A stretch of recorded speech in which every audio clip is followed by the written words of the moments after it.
Ya, assalamualaikum warahmatullahi wabarakatuh. Kembali lagi dengan saya, teman-teman, Ridho Kurniawan.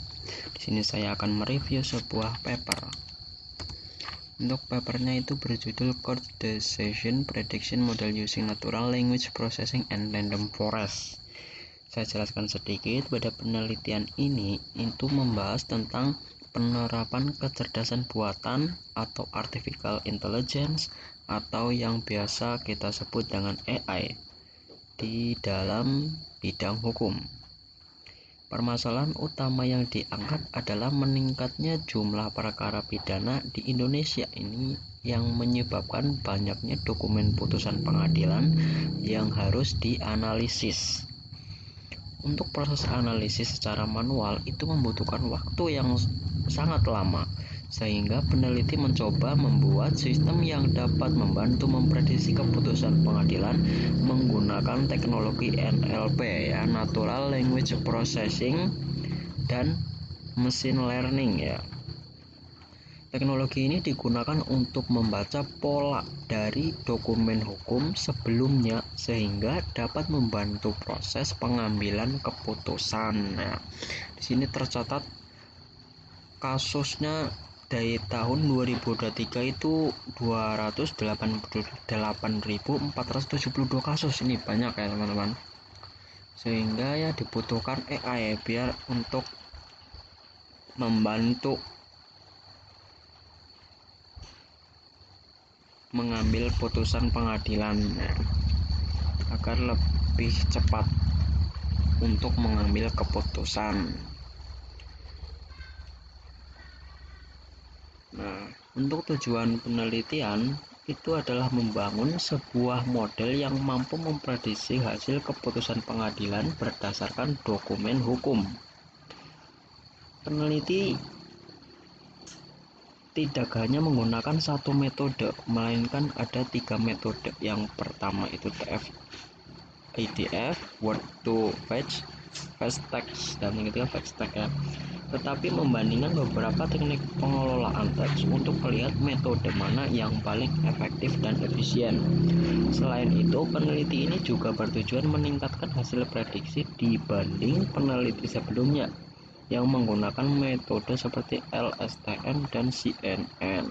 Itu teman-teman. Selanjutnya tinjauan pustaka. Nah, untuk konsep yang digunakan itu ada 5. Yang pertama Natural Language Processing atau NLP. Ini adalah teknologi untuk memahami dan mengolah bahasa manusia. NLP ini digunakan karena data yang diproses berupa dokumen teks hukum.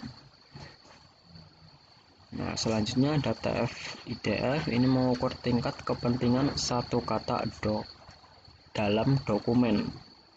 Ini digunakan untuk mencari kata-kata penting yang ada di dalam dokumen. Sedangkan Word to Fact dan Fast Text ya, ini dan Fast Text digunakan untuk memahami hubungan antara kata. Nah, setelah teks diubah menjadi bentuk data yang dapat diproses komputer, barulah Random Forest ini untuk melakukan klarifikasi dan prediksi. Gitu. Jadi ini mesin learningnya di Random Forest, algoritma mesin learning itu di Random Forest. Selanjutnya metodologi. Ada tahapan-tahapan dari mulai pengumpulan data, pre-processing text, fitur extraction, model random forest, dan evaluasi model. Metode penelitian itu dimulai dari pengumpulan data berupa dokumen putusan pengadilan. Data yang digunakan sebanyak 21.630 dokumen dari Mahkamah Agung Indonesia. Kemudian data dilakukan pre-processing seperti pembersihan teks ya. Nah, setelah dikumpulkan lalu pre-processing untuk pembersihan teks, tokenisasi dan steaming. Setelah itu teks diubah menjadi fitur menggunakan TF-IDF, Word2Vec, dan FastText. Nah, selanjutnya ke sini. Hasil fitur tersebut kemudian diproses menggunakan algoritma random forest untuk menghasilkan suatu prediksi. Ya, untuk akhirnya itu dievaluasi. Selanjutnya, untuk hasil penelitian menunjukkan bahwa TF-IDF itu memberikan performa yang paling baik dibanding metode lainnya. Pada prediksi kategori hukuman, TF-IDF dengan random forest mencapai akurasi sekitar 81%. Hampir 81%. Sedangkan Word2Vec dan FastText memiliki hasil lebih rendah. Hal ini menunjukkan bahwa pada dokumen hukum yang memiliki bahasa formal dan pola tertentu, metode berbasis frekuensi kata seperti TF-IDF itu masih sangat efektif. Nah, itu ya teman-teman. Selanjutnya ke pembahasan untuk hasil penelitian. Dari hasil pembahasan, penelitian menemukan bahwa tidak semua bagian dokumen itu memiliki pengaruh yang sama. Bagian fakta hukum dan pertimbangan hakim menjadi bagian yang paling menentukan karena berisi alasan dan dasar keputusan. Sedangkan bagian seperti identitas itu tidak memiliki pengaruh yang lebih kecil. Artinya, struktur dokumen hukum sangat penting dan dalam proses prediksi.